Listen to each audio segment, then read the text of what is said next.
وَأَمَّا الْإِمَامُ الْمَازِنِيُّ صَرِيحُهُمْ ابو عمرو البصری فوالدہ العلا، یہی ہے 29واں شعر، یہی ہے.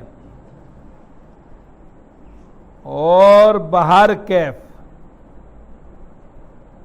الامام المازنی، امام مازنی صریحہم ان قراء میں سے خالص العرب ہیں. صریح یعنی ابو عمرو البصری، ابو عمر بصری. فوالدہ العلا، پس ان کے والد کا نام علا ہے. افاض علی یحیی الیزیدی سیبہ فاصبح بالعذب الفرات معللا. افاض ابو عمرو البصری، ابو عمر بصری نے علم کی بارش کی.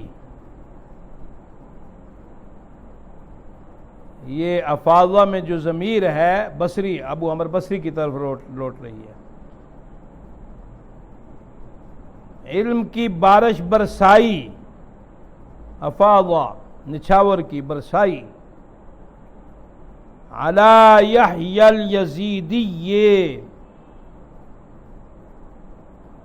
یحییٰ یزیدی پر. افاضہ سیبہ،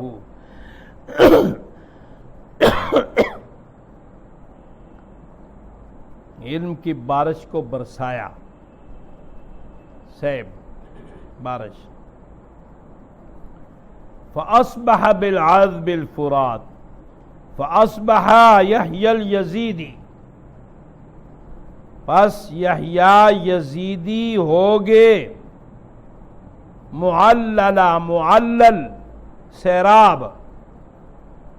بالعذب الفرات، شیرین پانی کے ذریعے.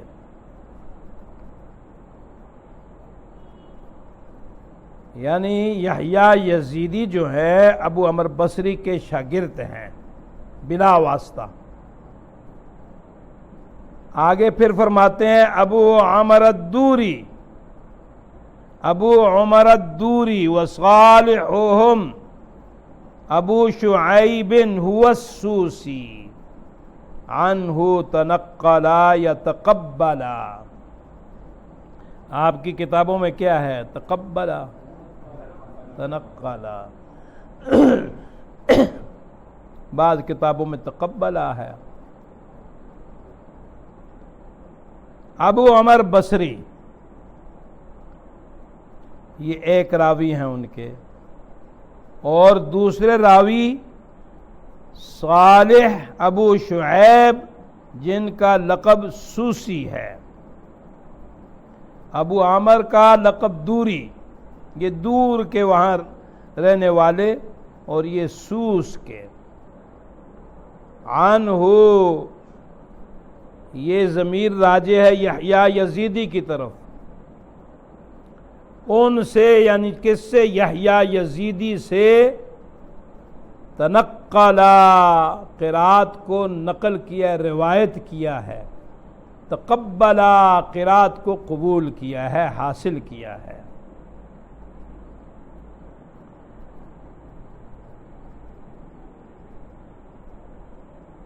تیسرے امام، تیسرے قاری ابو عمر بصری ہیں. یہ عمر اور عمر، اس میں فرق کرنے کے لیے جہاں عمر ہوگا تو بعد میں واو لکھ دیتے ہیں، زبر زیر تو نہیں ڈالتے نا. تو جہاں را کے بعد واو لکھا ہو تو اس کو عمر پڑھنا ہے، اور نہ ہو تو پھر وہ عمر ہے. ان کو خالص العرب کہا اس لیے کہ ان کے آباء و اجداد سب عرب ہیں. ان کے نام کے بارے میں بہت سے اقوال ہیں، تقریباً 30 کے قریب اقوال آتے ہیں، لیکن صحیح یہ ہے کہ ان کا نام زبان تھا۔ قبیلہ مازن سے ان کا تعلق تھا، اس لیے ان کو مازنی کہتے ہیں۔ پیدائش ان کی مکہ مکرمہ میں 69 ہجری میں ہوئی، 150 یا 154 ہجری میں تقریباً 86 سال کی عمر میں انہوں نے کوفہ میں وفات پائی۔ یہ نحوی بھی ہیں، بہت بڑے عالم ہیں اور امام ہیں قرات کے۔ آپ کے راویوں میں سے پہلے راوی ابو عمر حفص دوری ازدی، یہ آنکھوں سے معذور تھے، نابینا تھے۔ انہوں نے یحییٰ یزیدی سے پڑھا، لیکن بصری صاحب کی روایت کو خاص کیا اور ان کی اتنی شہرت ہوئی کہ یہ ان کے لیے راوی مقرر ہوئے۔ 150 ہجری میں دور میں پیدا ہوئے ہیں، بغداد میں، دور علاقہ ہے، بستی۔ 246 ہجری میں ان کی وفات ہوئی ہے، تقریباً 96 سال ان کی عمر تھی۔ دوسرے راوی شعیب صالح ابن زیاد سوسی ہیں۔ یہ سوس جو ہے اہواز میں ایک جگہ ہے، اس کو سوس کہتے ہیں، اس نسبت سے ان کو سوسی کہا ہے۔ وہیں پہ یہ پیدا ہوئے ہیں۔ 261 ہجری میں رقہ میں ان کی وفات ہوئی ہے، رحمہم اللہ۔ عمر ان کی تقریباً 95 برس کے قریب تھی۔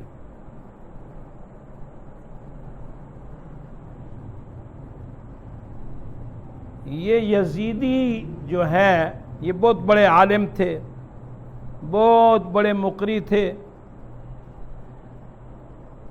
یہ مہدی کے مامو یزید ابن منصور کے ہم نشین تھے اور ان کے لڑکوں کے، ان کے بیٹوں کے استاد بھی تھے، اس لیے ان کو یزیدی اس نسبت سے کہا جاتا ہے۔ 202 ہجری 74 سال کی عمر میں ان کی وفات ہوئی ہے وہیں پہ۔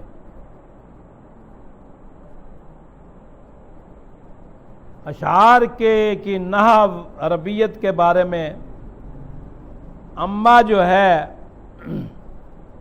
اس کو تفصیل میں مقرر لایا ہے۔ کبھی اما کو چھوڑ بھی دیتے ہیں، جس طرح واو عاطفہ کو چھوڑ دیتے ہیں، کبھی واو عاطفہ کو استعمال کرتے ہیں، کبھی چھوڑ دیتے ہیں۔ الامام مبتدا ہے، المازنی جو ہے ان کی صفت ہے، صریحہم یہ اس سے بدل ہے۔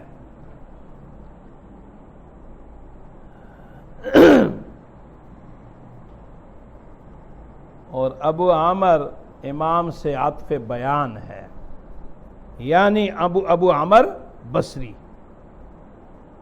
اما الامام المازنی، آگے جب کہا ابو عمر البصری تو یہ اس سے عطف بیان ہوا، اور فوالدہ العلا اس کو مستقل جملہ میں لائے ہیں، ان کے والد علا ہیں، ان کو ابن العلا بھی کہیں گے، کہیں فتل علا کہیں گے، علا کا جوان، سمجھے کہ نہیں؟ تو یہ مستقل یہ مبتدا خبر بنے گا۔ افاضہ الافاضہ الذراع الصب، نچھاور کرنا، بہانا، پانی ڈالتے ہیں نا ایسے، تو گویا کہ علم کو پھیلا دیا یحییٰ یزیدی پر، منتقل کر دیا۔ افاضہ یہ متعدی ہے اور فاضہ جو ہے یہ لازمی ہے۔ فیض پایا، فیض دیا، افاض برسایا. اور کس نے؟ ضمیر افاضہ میں ابو عمر بصری کی طرف لوٹتی ہے. ابو عمر بصری نے سیبہ ای اتقاءہ اور علی یحیی الیزیدی، یہ دوسرا مفعول واقع ہوگا. اصبح کے معنی صغارا ناقصہ ہے. هو السوسی، یہ جملہ معترضہ ہے. تقبلا اس میں الف تثنیہ کا ہے. ایک ان اشعار میں چونکہ لا پر شعر ختم ہوتا ہے، کہیں پہ تو اطلاق کا ہوتا ہے لا، یعنی آگے جو الف ہے، اور کہیں پہ تثنیہ کا بھی ہوتا ہے. اطلاق کا یہ ہے کہ شعر کو پورا کرنا ہے. اب تقبلا، لیکن الف سے استعمال کیا تقبلا تاکہ شعر کا وزن بن جائے. تو یہاں شعر کے وزن کے لیے نہیں ہے، بلکہ اخذہ کے معنی میں ہے. قرات حاصل کی، دین علم حاصل کیا، روایت کو حاصل کیا، قرآن کو حاصل کیا. اس کو عن سے متعدی کر دیا ہے. رفع جری حالت اس کی ایک ہی آتی ہے. عمر اور عمر میں نے آپ کو فرق بتا دیا ہے.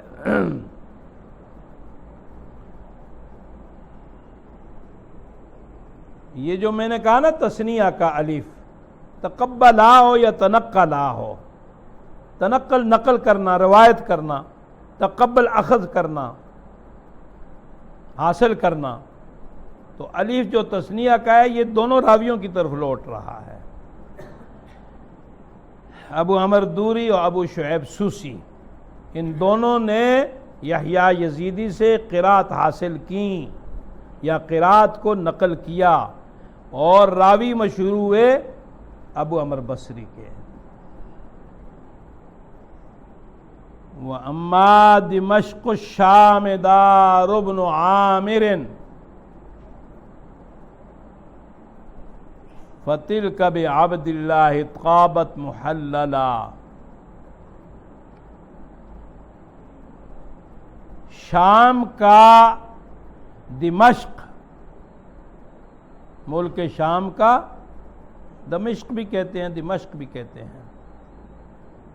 عبداللہ ابن عامر شامی ہیں، ان کا گھر ہے، ان کا وطن ہے. بس یہ شام، یہ دمشق ان عبداللہ ابن عامر شامی کے ذریعے طابت، مہک گیا، خوشگوار ہو گیا، خوشبو سے بھر گیا. محلل، جائے نزول کے اعتبار سے، طلباء کے جائے نزول کے اعتبار سے، طلباء کے ورود کے اعتبار سے.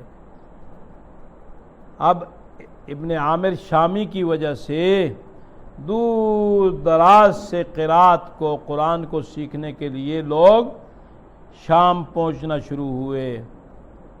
ہشام عبد اللہ وهو انتسابہ لذکوان بالاسناد عنہ تنقلا.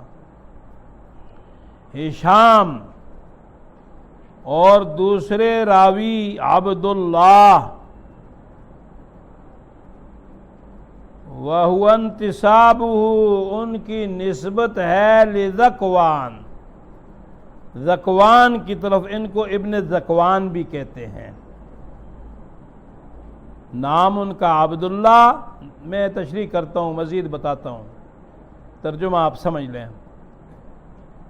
بالاسناد عنہ تنقلا، ان دونوں حضرات نے قرات کو روایت کیا ہے، نقل کیا ہے، عنہ اے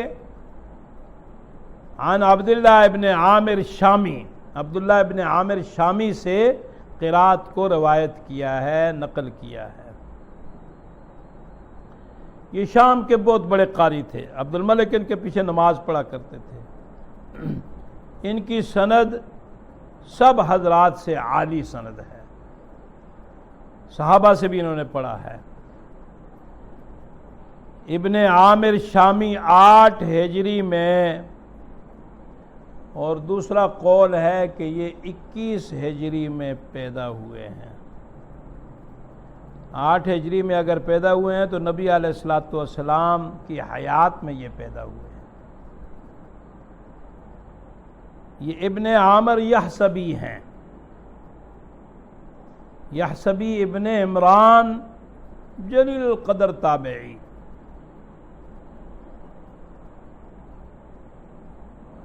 ولید کے زمانہ میں یہ قاضی القضات تھے وہاں کے، اور عمر بن عبدالعزیز رحمۃ اللہ علیہ کے دور میں جامع اموی بہت مرکزی مسجد ہے، اس کے یہ خطیب تھے، یہ خلفاء ان کے پیچھے نماز پڑھا کرتے تھے، اور دمشق جو ہے وہ چونکہ شام کا دارالخلافہ ہے تو اس وجہ سے اما دمشق الشام میں کہہ دیا ہے۔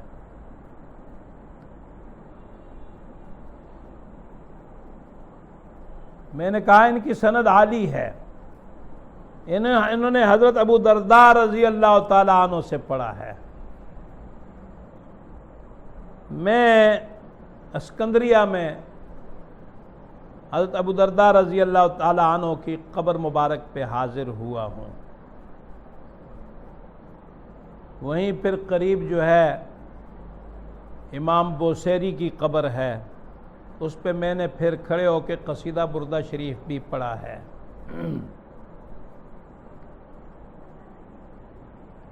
اور بعض حضرات نے یہ بھی کہا ہے کہ عثمان رضی اللہ تعالیٰ عنہ سے، فضالہ ابن عبید رضی اللہ تعالیٰ عنہ سے، واصلہ اسقا اور مفید بن ابی شہاب رضی اللہ عنہم، ان حضرات سے آپ نے پڑھا ہے۔ ان کے جو دو راوی، ان کی وفات 118 ہجری میں ہوئی ہے، ان کے جو دو راوی ہیں ان میں ہشام بن عمار بن نصیر ابو الولید ان کی کنیت ہے۔ یہ دمشق کے خطیب بھی رہے ہیں اور قاضی مفتی بھی رہے ہیں، امام قرات بنے ہیں ابن عامر شامی کے بعد۔ آپ کی پیدائش 153 اور وفات 245 ہجری ہے۔ دوسرے راوی انہوں نے کہا کہ عبداللہ بن احمد بن بشیر بن ذکوان، ان کی نسبت ذکوان کی طرف، یعنی ابن ذکوان،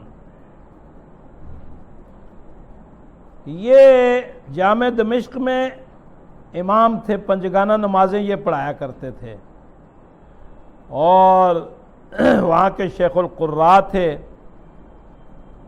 ملک شام کے۔ 173 میں پیدائش ہے اور 242 میں ان کی وفات ہے۔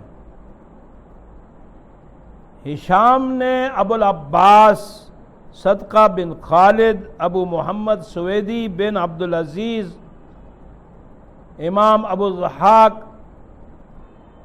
عراق بن خالد مزی تابعی سے، اور امام ابو سلیمان نے ابو ایوب تمیمی سے پڑھا ہے۔ اب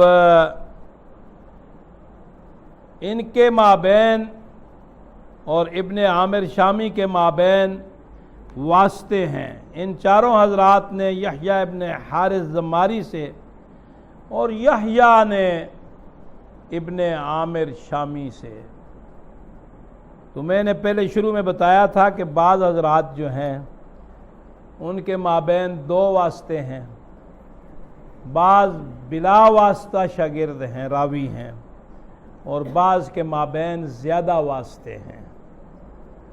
اور اس میں نے شروع میں عبداللہ ابن کثیر رحمۃ اللہ علیہ اور ان کے راویوں کے مابین واسطے بتائے، اور یہاں ابن عامر شامی کے اور ان کے جو راوی ہیں شام ان کے مابین واسطہ رہا۔ ابن ذکوان، تو ابن ذکوان جو ہیں انہوں نے ابو ایوب ابن تمیم تمیمی سے پڑھا ہے، اور انہوں نے یحییٰ بن حارث زماری سے پڑھا ہے، اور یحییٰ ابن حارث زماری جو ہیں وہ امام ابن عامر شامی کے شاگرد ہیں۔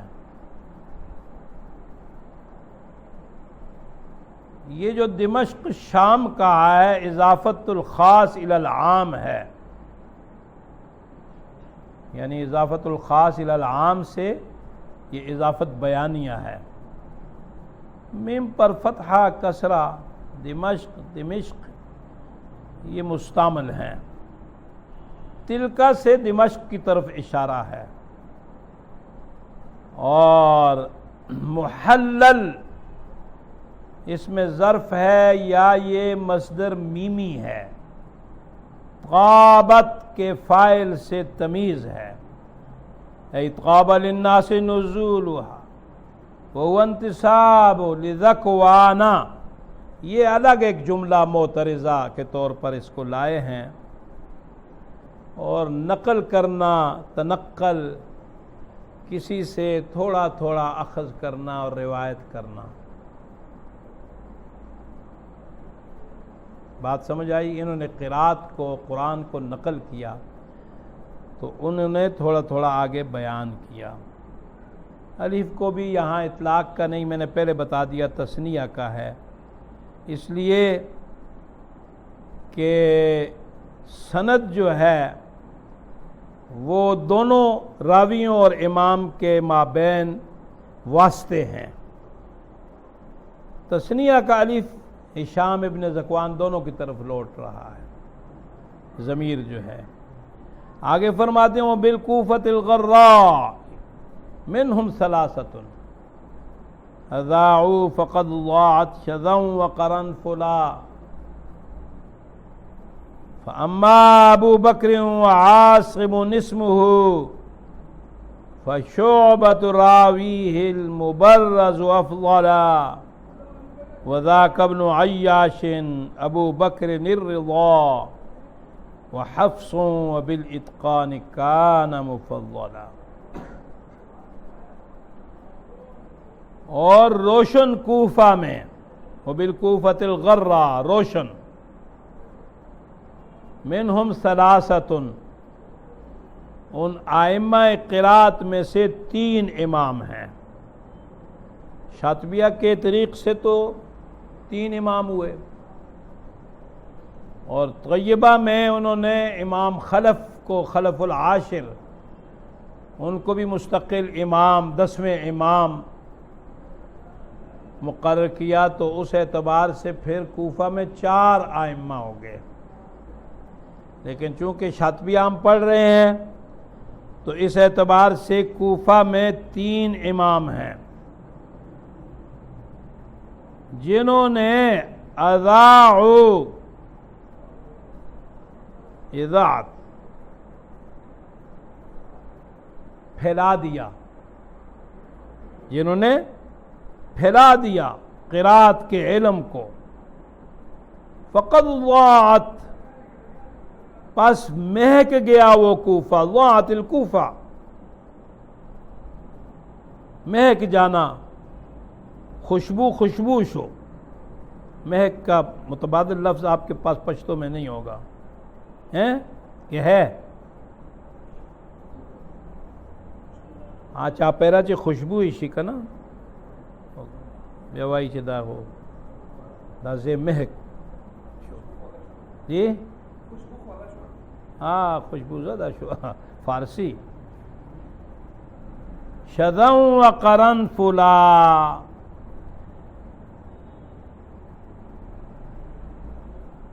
عود ہندی اور قرنفل لونگ کے خوشبو کے اعتبار سے، قرنفل لونگ کو کہتے ہیں، لونگ بھی یہاں تھوڑے سے رکھ دو نا، یہ ہانڈی میں ڈال دو تو پوری خوشبو آتی ہے. اور شذا خوشبو کو کہتے ہیں. بعضوں نے کہا کہ عود کی جو خوشبو ہوتی ہے، عود کی لکڑی کو جلا دیتے ہیں اور اس کے دھوئیں سے پورا علاقہ معطر ہو جاتا ہے. ہاں، یہ لفظ معطر جو ہے یہ اس کی جگہ میں مہک جانا، معطر شو، یہ آپ سمجھ جائیں گے پشتو میں. کوفہ معطر ہو گیا ان حضرات کے علم کے نچھاور کرنے سے، پھیلانے سے. کوفہ میں یہ مرکز تھا علوم کا. ایک دور میں بیک وقت کوفہ میں 800 شیخ الحدیث تھے. نحو کے امام، قرات کے امام، منطق کے امام، فلسفہ، دنیا سے علوم جو ہیں یونانی علوم. کوفہ مرکز بن گیا، مختلف علوم منتقل ہوئے عربی میں، اور قرات کے بھی وہاں بڑے بڑے ائمہ جو ہیں، معروف مشہور ائمہ. اب ان میں سے فاما، پس بہر کے ابو بکر وعاصم، اور عاصم اسمہ ان کا نام ہے. فشعبۃ راویہ المبرز، پس شعبہ ان کے سبقت لے جانے والے راوی ہیں. مبرز، میدان میں جب آدمی نکلتے ہیں نا کشتی کے لیے، جہاد کے لیے، کہتے ہیں حال میں مبارز، کوئی مقابلہ کرنے والا ہے، سبقت لینے والا ہے، آئے آگے بڑھے. افضل، اس حال میں کہ وہ فضیلت والے، بہت فضیلت والے ہیں، افضل کام کرنے والے ہیں. اور یہ شعبہ کون ہے؟ وذاک ابن عیاش ابو بکر الرضا، اور یہ شعبہ ابن عیاش ابو بکر الرضا پسندیدہ شخص ہیں.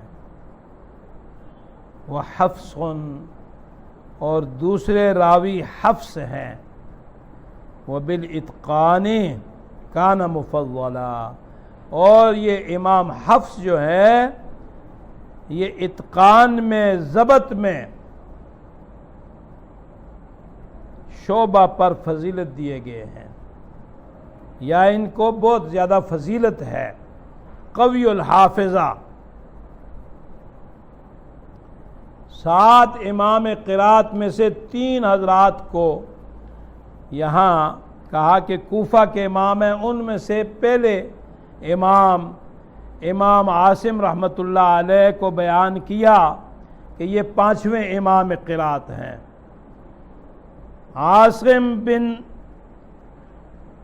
ابن نجود بن بہدلہ اسدی، کنیت ابو بکر ہے، انتہائی فصیح. بعض حضرات نے کہا کہ عاصم سے زیادہ فصیح اور خوش آواز شخص نہیں دیکھا ہے. 50 سال تک یہ کوفہ میں قرات کے امام رہے ہیں، پڑھاتے رہے ہیں، وہاں پر قرات کی مسند پہ قائم رہے. 187 ہجری یا 127 یا 128 کوفہ یا سماوا میں انہوں نے وفات پائی ہے.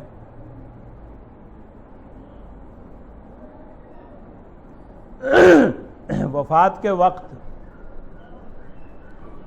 ان کی زبان پر یہ آیت جاری تھی، ثم ردوا الی اللہ مولاہم الحق. بہت سے حضرات کے بارے میں آتا ہے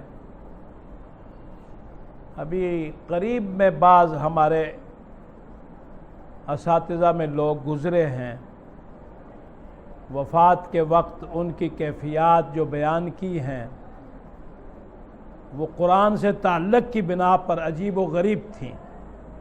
وقت زیادہ گزر جائے گا، پھر کبھی موقع ہوا تو انشاءاللہ ان حضرات کے بارے میں بتاؤں گا۔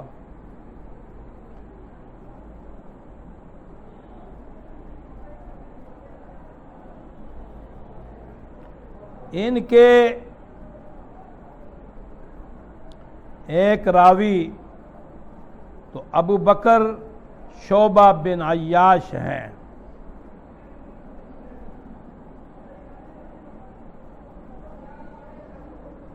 ابو بکر کے بارے میں آتا ہے کہ علم حدیث میں ان کو بہت بڑی فضیلت تھی۔ دوسرے راوی جو حفص ہیں ان کو قرات کے علوم میں بہت بڑی فضیلت تھی۔ وہ خود فرماتے ہیں کہ میں نے جو کچھ امام عاصم سے پڑھا ہے ایک حرف بھی اس میں کمی زیادتی تبدیلی نہیں کی ہے، الا اللہ الذی خلقکم من ضعف ثم جعل من بعد ضعف قوة ثم جعل من بعد قوة ضعفا وشیبا۔ یہاں پر ضعفن بھی پڑھا ہے، انہوں نے ضعفن کو بھی اختیار کیا ہے اور ضعفن کو بھی، دونوں کو اختیار کیا ہے۔ اس ایک کلمے کے سوا وہ کہتے ہیں میں نے جو کچھ نقل کیا ہے، روایت کیا ہے، تمام کا تمام امام عاصم سے جو لیا ہے وہ روایت کیا ہے۔ لیکن امام ابو بکر شعبہ ابن عیاش ان کے بارے میں آتا ہے کہ یہ حدیث کے بہت بڑے عالم تھے اور بڑے زاہد، بڑے متقی، بڑے پرہیزگار۔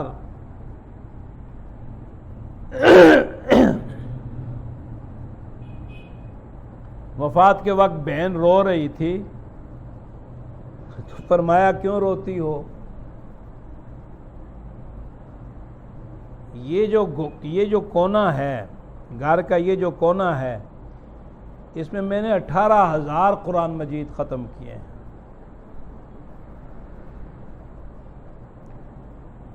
اور بیٹے کو کہا بیٹے اس گھر میں اللہ کی نافرمانی نہ کرنا۔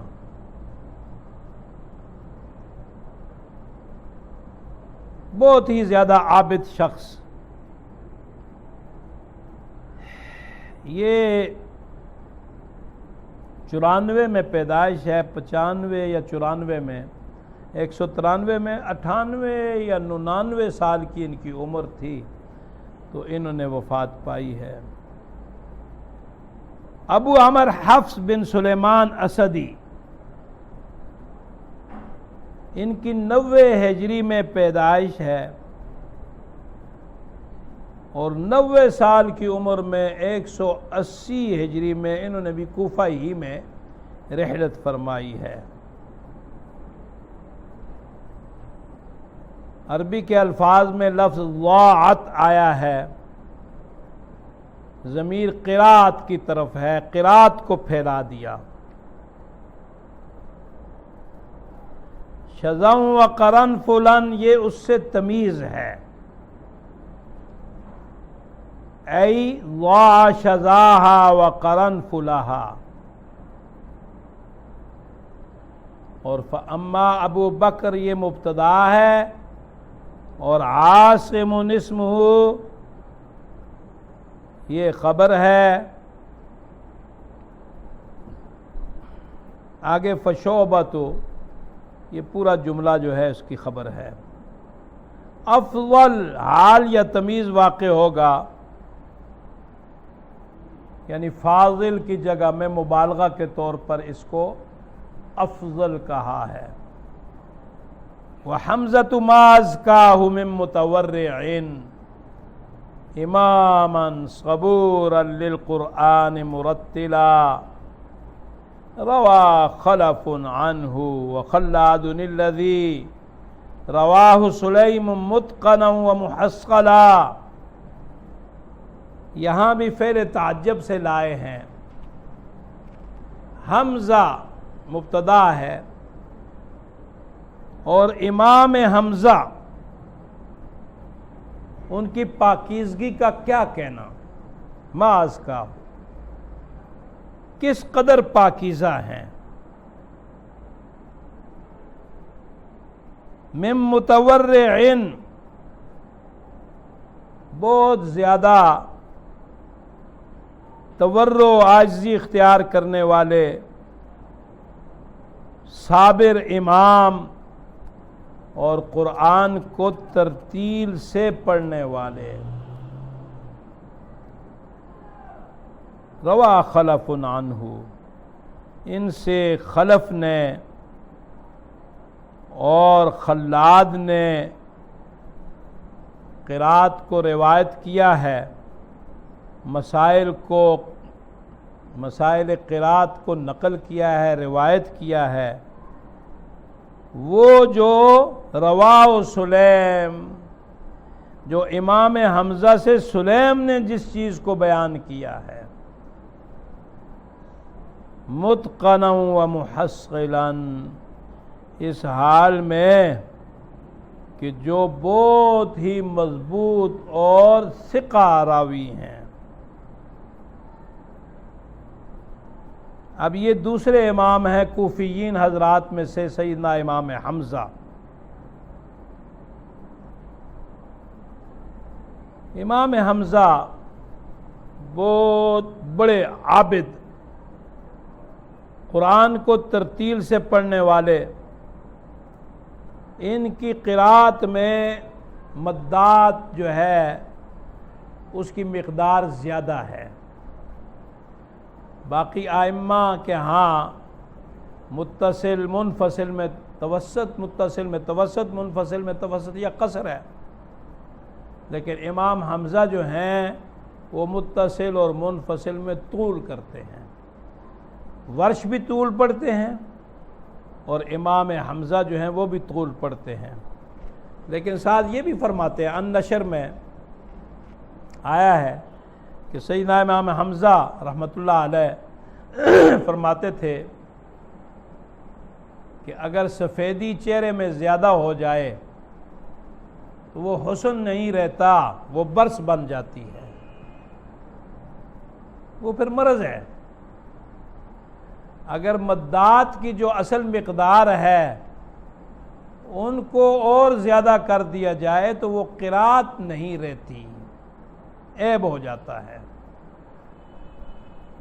اب یہ برخوردار آیا ہے کہ میں جاتا ہوں مقامات سیکھتا ہوں کسی سے.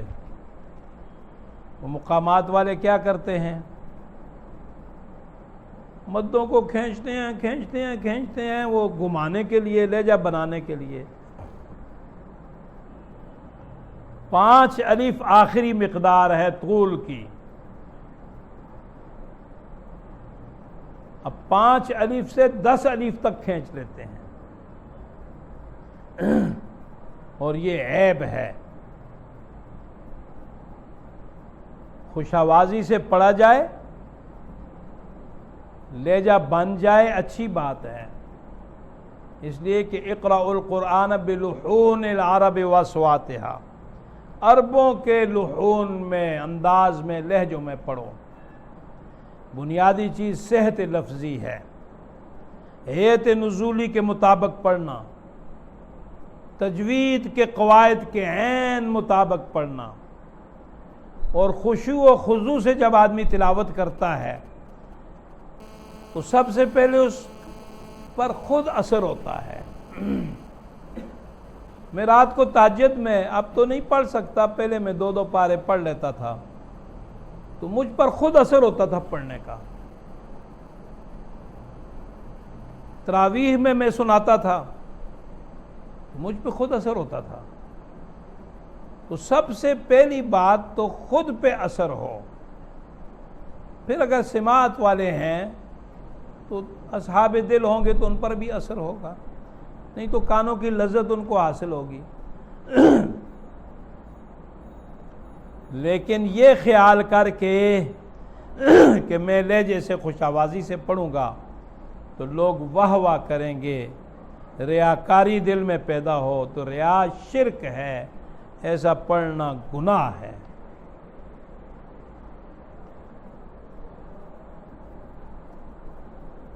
امام حمزہ بن ابو عمارہ حبیب بن اسماعیل زیات یہ تیمی ہیں۔ قاضی عبد الرحمن بن ابی لیلہ انصاری، امام جعفر صادق رحمہم اللہ، اسی طرح بہت سے شیوخ ہیں تابعین 8 کے قریب جن سے انہوں نے قرآن پڑھا ہے۔ امام عاصم کوفی تابعی رحمۃ اللہ علیہ کے بعد یہ وہاں کوفہ میں امام قرات تھے، بہت متورع، بہت ہی زیادہ متورع تھے، صابر تھے، اور خوشبو وغیرہ فروخت کر کے اپنا گزر بسر کرتے تھے۔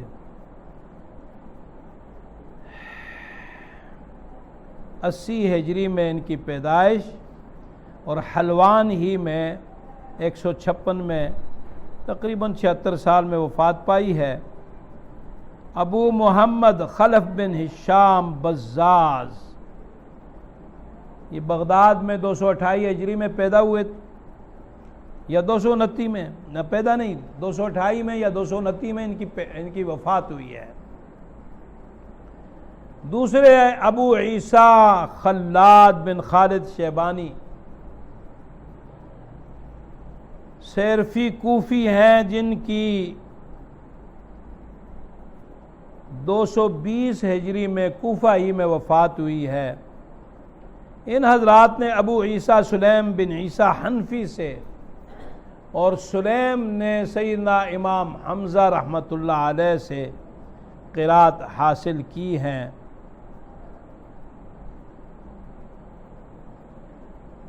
ابو شامہ کے قول پر سلیم جو ہے 188 میں یا 189 میں، اور علی قاری رحمۃ اللہ علیہ جو بہت بڑے حنفی عالم ہیں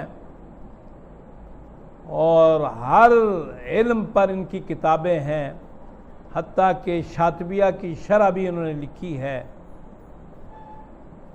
مختلف سلاسل میں مجاز بھی ہیں، اور ان کی ادعیہ معصورہ میں حزب الاعظم ہے جو بڑے بڑے اکابرین علماء اولیاء بزرگوں کے معمول میں ہے۔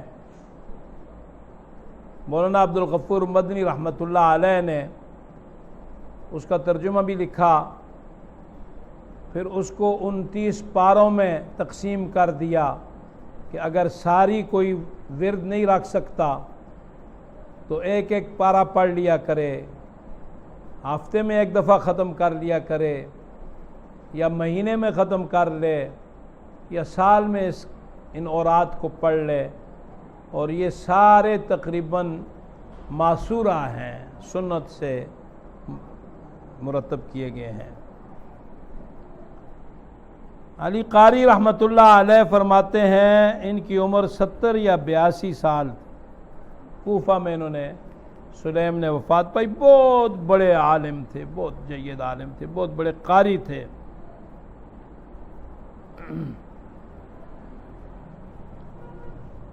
من متورع، تورع گناہوں سے دوری اختیار کرنا، اللہ کے خوف سے جو جائز باز کام ہیں ان کو بھی چھوڑ دینا، یعنی مباح جسے کہتے ہیں نا، مباح، اگر کوئی مباح پہ عمل کر لیتا ہے، استعمال کر لیتا ہے تو کوئی گناہگار نہیں ہوتا، لیکن تورع یہ ہے کہ مباح کو بھی چھوڑ دے۔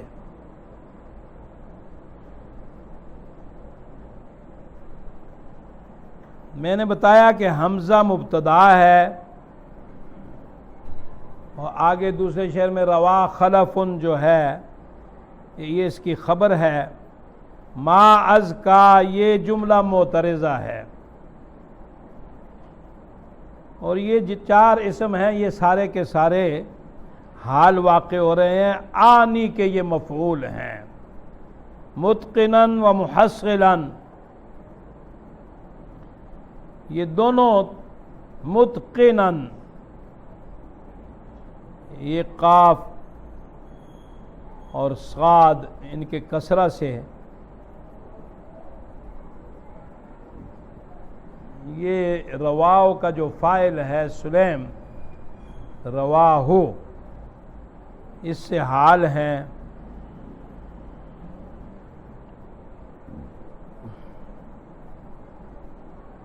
ای رواہ ای نقلہ المحصل الحاصل بعد جد و سعی۔ آخری امام ہے، یہ پڑھ لیں، وقت تو زیادہ ہو گیا۔ وَأَمَّا عَلِيٌّ فَالْكِسَائِيُّ نَعْتُهُ لِمَا كَانَ فِي الْإِحْرَامِ فِيهِ تَسَرْبَلًا رَوَى لَيْثُهُمْ عَنْهُ أَبُو الْحَارِثِ الرِّضَا وَحَفْصٌ هُوَ الدُّورِي وَفِي الذِّكْرِ قَدْ خَلَا۔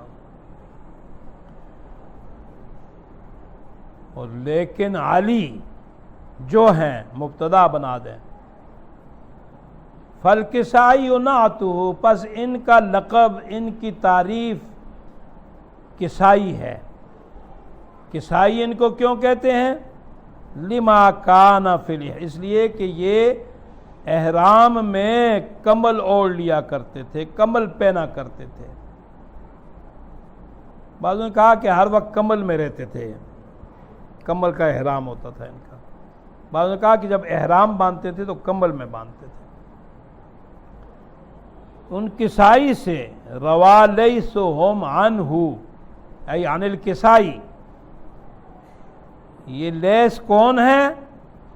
یہ ابو الحارث پسندیدہ ہیں۔ اور دوسرے وحفص هو الدوری، دوسرے ابو عمر حفص ہیں۔ ابو عمر حفص جو ہیں یہ وہی ہیں، یہ دوری جو ہیں۔ وفی الذکر قد خلا، یہ ذکر میں بیان میں تحقیق گزر چکے ہیں، ابو عمر بصری کے ذکر میں ان کو بیان کر چکے ہیں۔ مقصد یہ ہے کہ دوری کسائی صاحب کے بھی راوی ہیں اور دوری بصری صاحب کے بھی راوی ہیں، اور شاذ قراءت میں بھی یہ وہاں پہ حسن بصری کی قراءت میں بھی روایت کرتے ہیں۔ ابو الحسن علی بن حمزہ ابن قیس بہمن ابن فیروز نحوی، ان کو کسائی کہتے ہیں، اور احرام میں چونکہ کمل اوڑھا تھا اس لیے ان کا لقب کسائی مشہور ہو گیا۔ یا سیدنا امام حمزہ کی مجلس میں جب بیٹھتے تھے تو پھر کمل اوڑھ کر بیٹھا کرتے تھے، اس لیے ان کو کسائی کہا۔ سیدنا امام حمزہ رحمۃ اللہ علیہ کے بعد کوفہ میں یہ امام القراءت تھے۔ پیدائش ان کی 119 ہجری ہے، وفات ان کی 189 ہجری ہے، تقریباً 70 سال کی عمر میں انہوں نے وفات پائی ہے۔ امام کسائی کے پہلے راوی لیث بن خالد مروزی بغدادی ہیں، کنیت ان کی ابو الحارث ہے۔ یہ امام کسائی کے بعد امام قراءت تھے اور بزرگ ترین شاگردوں میں سے تھے۔ 240 میں ان کی وفات ہوئی ہے، وہیں پہ بغداد میں وفات ہوئی ہے ان کی۔ اور حفص دوری یہ ابو عمر بصری کے راوی ہیں، ان کا ذکر، ان کے حالات پیچھے بیان ہو چکے ہیں، اس لیے کہا وفی الذکر قد خلا، یہ گزر چکے ہیں۔ یہ جب بصری کے راوی ہوں گے تو ان کو دوری بصری کہیں گے، اور جب یہ امام کسائی سے روایت کریں گے تو ان کو دوری کسائی یا دوری علی کہیں گے۔ نعتہ ای وصفہ،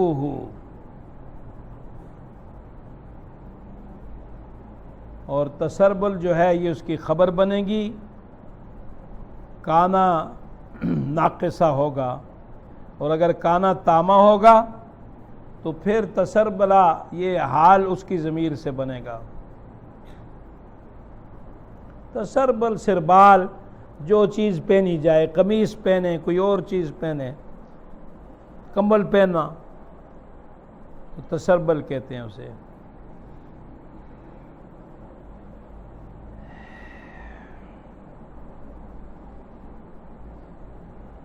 خلا کے معنی مضا کے ہیں، گزر چکا، یہ ذکر میں گزر چکے ہیں، اے وتقدم عنہ، یہ ضمیر جو ہے کسائی کی طرف راجع ہے، اور ابو الحارث پہ اس کا عطف ہے۔ آگے دو شعر، ایک شعر جو ہے یہ بھی اسی سے متعلق ہے، پیچھے بیان بھی ہوا ہے، اس کے بعد طرق کا ذکر آئے گا، تو میرا خیال ہے یہ شعر آپ پڑھ لیں۔ ابو عمرہم والیحصبی بن عامر صریح وباقیہم احاط بہ الولا۔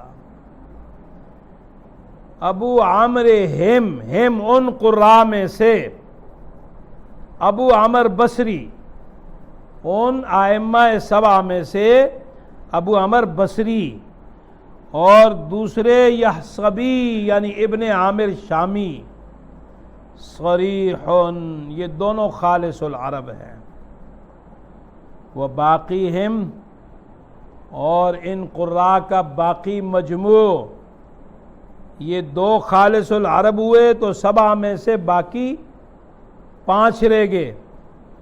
فرماتے ہیں احاط بہ الولا، ان کو عجمیت نے گھیر لیا تھا۔ یہ دونوں ائمہ عربی النسل اور باقی حضرات جو تھے وہ عجمی النسل تھے۔ یہ جو ترتیب ہے ابو بکر بن مجاہد، ان کے مطابق شاطبی جو ہے بعد کے لوگوں نے ابن مجاہد کی اور شاطبی کی پیروی کی ہے، یہ ترتیب انہوں نے اختیار کی ہے۔ لیکن ذہن میں یہ بات رکھیں کہ یہ ترتیب کوئی لازم، کوئی واجب، کوئی فرض نہیں ہے۔ آپ ان میں سے کسی کو مقدم کر لیں، آگے جب آپ جمع الجمع پڑھیں گے تو وہاں آپ کو بتائیں گے۔ علامہ جزی رحمۃ اللہ علیہ جمع الجمع میں قرات میں امام ورش کو مقدم کر لیا کرتے تھے، لیکن عمومی طور پر ائمہ نے اسی ترتیب کو اختیار کیا ہے، قالون کو مقدم کیا ہے، اسماء کی یہی ترتیب اختیار کی ہے۔ لیکن اگر آپ ترتیب بدلتے ہیں تو جو ترتیب آپ اختیار کرتے ہیں پھر اس پہ لازماً عمل ہونا چاہیے، تاکہ سننے والے کو غلطی نہ ہو اور خلط سے بچ جائیں۔ اب اس ترتیب میں آپ نے جب شروع کیا تو سامع جو ہے وہ فوراً سمجھ جائے گا کہ بھئی قالون کے لیے پڑھ رہے ہیں، پھر اس کے بعد جو ہے ورش کے لیے پڑھ رہے ہیں، اگر ورش کا کہیں اختلاف ہے تو اس ترتیب سے جمع وقفی میں اس ترتیب کو اختیار کیا جاتا ہے۔ اور ایک جمع مرکب ہے جسے جمع الجموع کہتے ہیں یا جمع مروج کہتے ہیں، آخر میں علامہ جزی رحمۃ اللہ علیہ نے اس کو اختیار کیا۔ یہ جمع وقفی اور جمع حرفی دونوں کو ملا کر اس میں زیادہ سہولت ہے، زیادہ آسانی ہے، کم وقت میں زیادہ قرات پڑھی جاتی ہیں، تو اس میں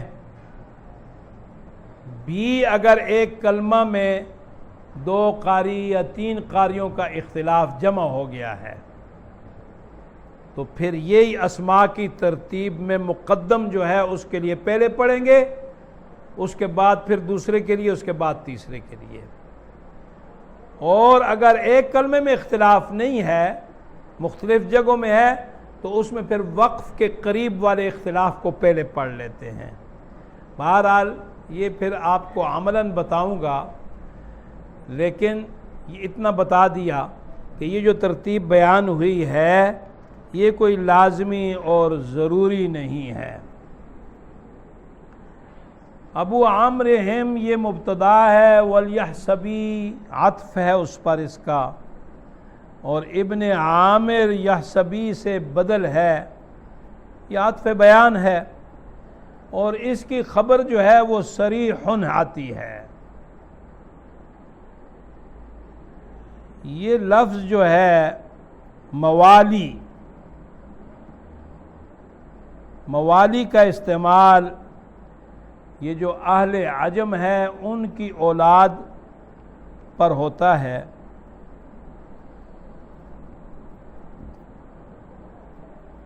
اور وجہ اس کی یہ ہے کہ مددگار کے معنی میں ہے۔ عجمیوں نے عربوں کی مدد کی، اس لیے ان کو موالی کہہ دیا، یعنی ولادت العجم، اور ایک ولا جو ہے وہ عتاقہ، آزاد کرنا، تو وہ الگ ایک مسئلہ ہے، اور ایک ہے یہ ولایت الخلف۔ اگر ایک آدمی کسی کے ہاتھ پر مسلمان ہوا ہے، جس طرح سیدنا امام بخاری رحمۃ اللہ علیہ، ان کو جوفی کہا جاتا ہے، تو یہ نسبت بھی نسبت ولا ہے کہ جس کے ہاتھ پہ ان کے جد امجد مسلمان ہوئے ہیں تو ان کی طرف منسوب ہو گئے۔ ایک وہ ہے کہ جو آزاد کرتا ہے اس کی طرف نسبت ہوتی ہے، لیکن یہاں یہ جو کہا ہے احاط بہ الولا، عجمیت نے ان کو گھیر لیا تھا، تو یہ ولا جو ہے یہ عجمیت، یہ موالی یعنی مددگار کی وجہ سے ان کو موالی کہا جاتا ہے، یہ ولا جو ہے۔ اور عجم کے لغوی معنی جو ہیں وہ گونگا کے ہیں۔ عرب فصیح زبان ہے، تو عرب کے مقابلے میں باقی زبانیں جو ہیں ان کو عجم کہا جاتا ہے۔ اس کے بعد آگے آپ کا ایک اہم سبق آ رہا ہے، جو کہ ان ائمہ کے لیے رموز بیان ہوں گی۔ رموز جو ہے اس کا انحصار پوری کتاب کو سمجھنے پر ہے، یعنی کتاب کو سمجھنے کا انحصار رموز پر ہے، اس لیے کہ ہر جگہ امام کا نام نہیں آئے گا۔ اشعار میں قرات بیان کی جائے گی، شعر ہی میں جو مخالف قرات ہے ان کو بتائیں گے، اور شعر ہی میں جن کی قرات ہے ان کو بتائیں گے۔ تو یہاں پہ دو چیزیں ہیں، ایک تو قرات کی ازداد ہیں کہ اگر ایک کا نام لیں گے تو دوسروں کے لیے اس کی ضد ہوگی، اور دوسرا جو ہے نام ان کے اسم سے ہر وقت نہیں لیں گے، رموز کو اختیار کریں گے۔ تو جسے شاطبیہ میں یہ چیز ضبط ہو گئی کہ قراء کی رموز اور ازداد کو اس نے سمجھ لیا، پھر ان کے استعمال کو سمجھ لیا کہ کون سی چیز مقدم ہوگی کون سی مؤخر ہوگی، تو وہ تو شاطبیہ کو سمجھ لے گا۔ اگر یہ یہاں اس نے سبق پڑھا نہیں ہے یا اس میں وہ کمزور ہے، ضبط نہیں ہے، تو پھر آگے کتاب میں ہر وقت اس کو مشکل پیش آئے گی۔ اس لیے ابھی سے آپ کی کتابوں میں نقشہ ہوگا، ابج، دہز، حطقی، کلم، نسغہ، فضق، رست، یہ حرفی مفرد رموز ہیں، ایک ایک حرف ایک ایک قاری کی رمز ہے۔ پھر اس کے بعد حرفی اجتماعی رموز آئیں گی، اس کے بعد پھر کلمی رموز ہوں گی۔ تو ان کو ابھی سے ضبط کرنا شروع کر دیں تاکہ آپ کا جو سبق ہے آپ کی رموز یاد نہ ہونے کی وجہ سے اس میں رکاوٹ نہ آئے، ورنہ میں آگے نہیں چلتا ہوں جب تک کہ آپ کو رموز، ازداد سب یاد ضبط نہ ہو جائیں، تو پھر آگے میں سبق نہیں پڑھایا کرتا، اس لیے کہ آگے تو پھر آپ کو سمجھ نہیں آئے گا۔ وآخر دعوانا الحمدللہ رب العالمین۔